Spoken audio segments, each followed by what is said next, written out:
Hello friends, स्वागत है सभी का यूट्यूब चैनल विजेता कुल में।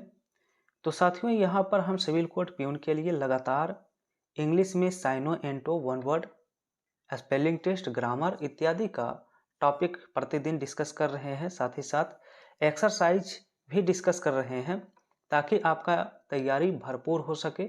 और इंग्लिश का जो 15 क्वेश्चन आपका पूछा जाता है तो 15 में 15 आपको सही करके आना है। तो उसके लिए अभी से बिल्कुल सारे क्वेश्चन को याद करना होगा और रिवीजन करना होगा। तो इस वीडियो में फिर से एक्सरसाइज साइनो और एंटोनिम का डिस्कस करने वाले हैं। इससे पहले चैनल पर नए हैं तो फ्रेंड्स, हमने आर्टिकल ग्रामर का कंप्लीट किया है। अगर आपने नहीं देखा है तो प्लेलिस्ट में जाइए ग्रामर का पोर्शन में और वहां कंप्लीट करिए।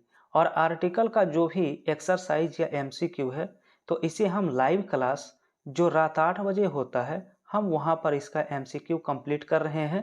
तो आप लोग रात 8 बजे जरूर जुड़िए अगर चैनल पर पहली बार जुड़े हैं। तो चलिए हम सीधा वीडियो की शुरुआत करेंगे। आज हमारा एक्सरसाइज 4 होगा और ये साइनोनिम बताना है इसमें। चलिए शुरू करते हैं। पहला सवाल लिखा है, यार्न का साइनो क्या होगा। तो फ्रेंड्स नोट करेंगे, यार्न का मतलब होता है किसी चीज के लिए तीव्र इच्छा होना। क्या होता है? बहुत ज्यादा इच्छा होना, तीव्र इच्छा होना। ठीक है, तो इसका आंसर जो है ऑप्शन ई हो जाएगा, क्रेविंग। क्योंकि क्रेविंग का मतलब भी होता है तीव्र इच्छा होना। ठीक है, चलिए दूसरा सवाल लिखा है पैरिटी। तो पैरिटी का मतलब होता है, नोट करेंगे, समानता। पैरिटी का मतलब समानता होता है। तो इसी के जस्ट सिमिलर अगर देखा जाए तो ऑप्शन ए हो जाएगा, सिमिलैरिटी। क्योंकि सिमिलैरिटी का मतलब भी क्या होगा, तो समानता होगा। चलिए अगला सवाल 3 नंबर लिखा, अक्यूमेन का साइनो बताइए। तो फ्रेंड्स नोट करेंगे, अक्यूमेन का मतलब होता है कुशाग्र बुद्धि वाला। क्या होता है? तो नोट करेंगे, कुशाग्र बुद्धि वाला। तो इसका जो सही ऑप्शन यहाँ पर इस क्वेश्चन में मिलेगा आपको, वो हो जाएगा इंसाइट। क्या हो जाएगा? इंसाइट हो जाएगा। हालांकि यहाँ पर इंटेलिजेंट या विजडम आंसर हो सकता था, बट सबसे ज्यादा सटीक यहाँ पर बी हो रहा है, इंसाइट, कुशाग्र बुद्धि। ठीक है, चलिए क्वेश्चन 4 है, लिखा गया इम्पोस्चर का साइनो क्या होगा। तो फ्रेंड्स नोट करेंगे, इम्पोस्चर का मतलब होता है धोखा देना या फिर छल करना। क्या होता है? धोखा देना या छल करना। तो राइट आंसर डी हो जाएगा इसका, डिसिप्शन। तो डिसेप्शन का मतलब होता है धोखा देना। क्वेश्चन 5 में लिखा गया मोमेंटस, इसका साइनो क्या होगा।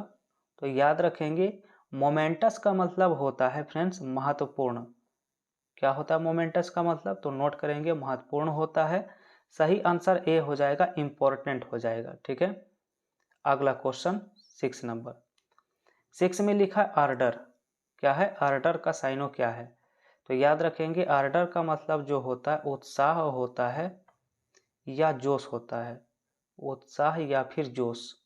तो सही आंसर इसका जो होगा ऑप्शन ए, इंथुजियाज्म हो जाएगा। क्योंकि इंथुजियाज्म का मतलब ही उत्सुक या उत्साह होता है। ठीक है, क्वेश्चन नंबर 7 लिखा मोनोटोनस। क्या है? मोनोटोनस। तो मोनोटोनस का मतलब होता है उबाऊ होना। क्या होता है? नीरस या उबाऊ होता है। सही आंसर बी हो जाएगा, बोरिंग। ठीक है, इसके बाद 8 में देखिए लिखा गया चेरी, इसका साइनो पूछा है। तो याद रखेंगे कि चेरी का मतलब होता है सावधान या फिर सतर्क। सावधान या फिर सतर्क होता है इसका हिंदी। तो कौन सा ऑप्शन सही हो जाएगा यहाँ पर?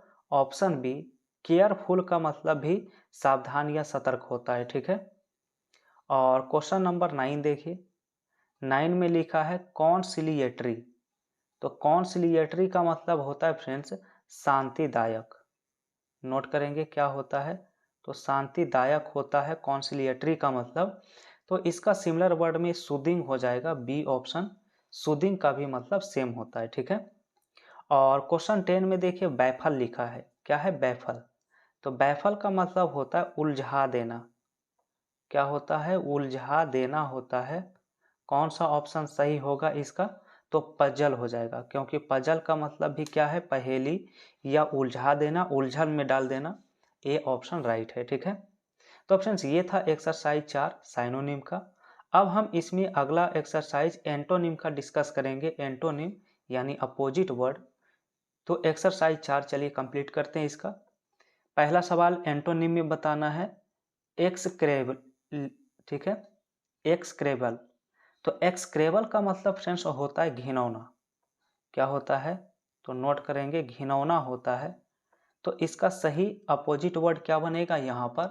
तो ऑप्शन ए बनेगा एक्सेलेंट, क्योंकि एक्सेलेंट का मतलब होता है बहुत ही अच्छा, बहुत ही बढ़िया।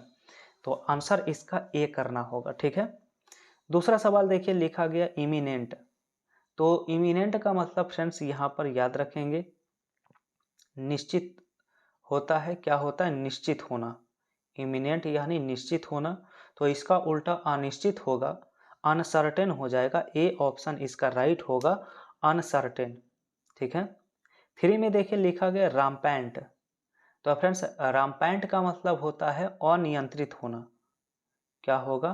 तो अनियंत्रित होना। तो अनियंत्रित का उल्टा क्या होगा?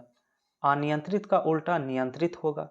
तो नियंत्रित के लिए ऑप्शन सी करना होगा रिस्ट्रेंड, क्योंकि रिस्ट्रेन का मतलब होता है नियंत्रित होना होता है, ठीक है। चलिए अब देखिए क्वेश्चन नंबर 4 का आंसर करिए। 4 में लिखा है अपेरेंट। तो अपेरेंट का मतलब क्या होता है वो नोट करिएगा। तो अपेरेंट का मतलब स्पष्ट होता है, साफ सुथरा होता है। तो सही अपोजिट वर्ड यहाँ पर ए ऑप्शन बनेगा क्लाउडी। क्या हो जाएगा? क्लाउडी हो जाएगा। 5 नंबर सवाल में लिखा गया लुमिनस। इसका अपोजिट वर्ड क्या होगा? तो लुमिनस का मतलब होता है चमकदार होना। क्या होता है? चमकदार। तो सही अपोजिट यहाँ पर जो इसका होगा ऑप्शन ई होगा ग्लूमी, क्योंकि ग्लूमी का मतलब धुंधला होता है। क्या होता है? धुंधला होता है, ठीक है। अगला सवाल 6 नंबर में एनोनिमस लिखा गया है। तो एनोनिमस का मतलब क्या होता है फ्रेंड्स? नोट करेंगे, एनोनिमस का मतलब अनजान होता है। क्या होता है? अनजान होना। तो सही आंसर 6 का जो होगा सी ऑप्शन नोन हो जाएगा, क्योंकि नोन का मतलब परिचित होता है। क्या होता है? परिचित होना, ठीक है। और अगला सवाल 7 देखिए, कहा गया है थ्रस्ट। तो थ्रस्ट का यहाँ पर जो हिंदी हो जाता है वो होता है धक्का देना। क्या होता है? धक्का देना। तो 7 का राइट आंसर जो हो जाएगा यहाँ पर ऑप्शन बी आपका हो जाएगा, ठीक है, टू ड्रॉ क्लोज जेंटली। सही अगर सटीक इसमें देखा जाए इस सवाल का थ्रस्ट का, तो ऑप्शन बी हो जाएगा, ठीक है। धीरे से खींचना इसका क्या होता है? सेंस होता है। तो आंसर बी हो जाएगा, ठीक है। चलिए अगला सवाल यहाँ पर जो है 8 नंबर में फ्लैम्बॉयंट लिखा गया है। क्या है फ्लैम्बॉयंट? तो यहाँ पर इसका मतलब होता है भड़कीला। किसी चीज को बहुत बढ़ा चढ़ा कर दिखाना, तो भड़कीला होता है। तो 8 का राइट आंसर ए करना होगा क्वाइट। क्वाइट का मतलब क्या होता है? शांत होता है या फिर बिल्कुल सादा होता है। शांत या फिर सादा। तो आंसर ए हो जाएगा करेक्ट आंसर। इसके बाद नेक्स्ट क्वेश्चन 9 में देखिए लिखा है रूडिमेंट्री। तो रूडिमेंट्री का एंटो पूछा है। तो रूडिमेंट्री का मतलब होता है शुरुआती। क्या होता है? शुरुआती होता है। रूडिमेंट्री का मतलब शुरुआत करना। तो इसी का अपोजिट वर्ड यहाँ पर जो बनेगा वो फ्रेंड्स आपका ए हो जाएगा डेवलप्ड, क्योंकि डेवलप्ड का मतलब विकसित होता है। क्या होता है? डेवलप्ड का मतलब विकसित। तो शुरुआती का विकसित हो जाएगा अपोजिट। और यहाँ पर अगला सवाल 10 में देखिए लिखा गया है इम्पर्टिनेंट। तो इम्पर्टिनेंट का मतलब फ्रेंड्स होता है यहाँ पर उदंड होता है। क्या होता है? उदंड। तो यहाँ पर इसका करेक्ट जो ऑप्शन बनेगा वो बी ऑप्शन बनेगा एप्रोप्रिएट, क्योंकि एप्रोप्रिएट का मतलब क्या होता है? अच्छा होता है, उचित होता है। तो इसका सही अपोजिट वर्ड के रूप में एप्रोप्रिएट आ जाएगा, ठीक है। तो फ्रेंड्स ये थे आज का कंप्लीट एक्सरसाइज साइनो और एंटो का। आप लोगों को ये वीडियो कैसा लगता है आप सभी को जरूर बताइएगा। साथ ही साथ फ्रेंड्स ग्रामर अगर आप कंप्लीट करना चाहते हैं तो ग्रामर का भी टॉपिक हम डिस्कस कर रहे हैं। तो हमने पहला टॉपिक ग्रामर का जो है आर्टिकल कंप्लीट किया है, तो प्लेलिस्ट में जाके देख लीजिए चैनल पर अगर नए हैं। साथ ही साथ ग्रामर का जो भी MCQ होता है तो वो हम लाइव क्लास में डिस्कस करते हैं, वो होता है रात 8 बजे। तो आप लोग लाइव सेशन में ज़रूर जुड़िए। वहाँ पर आर्टिकल का MCQ अभी हम डिस्कस कर रहे हैं। आर्टिकल के बाद फ्रेंड्स नाउन एंड केस आपका अगला टॉपिक होगा। तो हम धीरे धीरे सारे टॉपिक को कवर करने वाले हैं। तो वीडियो आप सभी को पसंद आया है तो वीडियो को लाइक कर दीजिए, और पहली बार जुड़े हैं तो चैनल को भी सब्सक्राइब करके बेल आइकन की घंटी प्रेस कर लीजिए।